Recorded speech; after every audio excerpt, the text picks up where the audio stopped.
तर आज आहे ना आपण प्रिन्सेस कट ब्लाऊज शिवणार आहे आणि विथ कप्स आहेत. तर अशा ब्लाऊजला ना ट्रिपल अस्तर लावायला लागतं. तर ट्रिपल अस्तर म्हणजे काय, तर हे बघा, हे आहे main blouse piece, main fabric, आणि हे आहेत अस्तरचे दोन पार्ट, हे एक अस्तर, हे एक अस्तर. हे फक्त फ्रंट पार्ट पुरतंच असणार आहे. तर हा प्रिन्स कट म्हणजे ह्याचे हे दोन भाग, हे एक अस्तर, हे एक अस्तर, आणि हे मेन फॅब्रिक. तर ट्रिपल अस्तर कशासाठी लावायचं, म्हणजे हे मेन फॅब्रिकचं आहे ना, तर त्याला चांगला सपोर्ट मिळावा म्हणून आधी हे अस्तर आपण ह्याला जोडणार, नंतर ह्याच्यावरती हे कप्स जे आहेत ते ह्याला अटॅच करणार, आणि नंतर हे त्याचं फायनल अस्तर.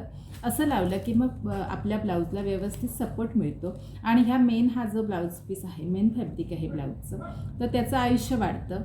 समजा आपण डायरेक्टली कप्स लावले तर इथून ह्या ज्या टिपा असतात ना, ज्या आपण मारलेल्या, तर ह्या लवकर सुटू शकतात आणि त्याच्यामुळे हे ब्लाऊज लवकर फाटू शकतं. तर त्यामुळे हे असं करायचं म्हणजे ब्लाऊज जास्त दिवस टिकतो. तर हे आहे ट्रिपल अस्तर लावण्यामागचं मेन कारण. तर व्हिडिओ आवडला असल्यास तुम्ही व्हिडिओला लाईक करा, शेअर करा, आणि चॅनलवर नवीन असेल तर चॅनलला सबस्क्राईब करा.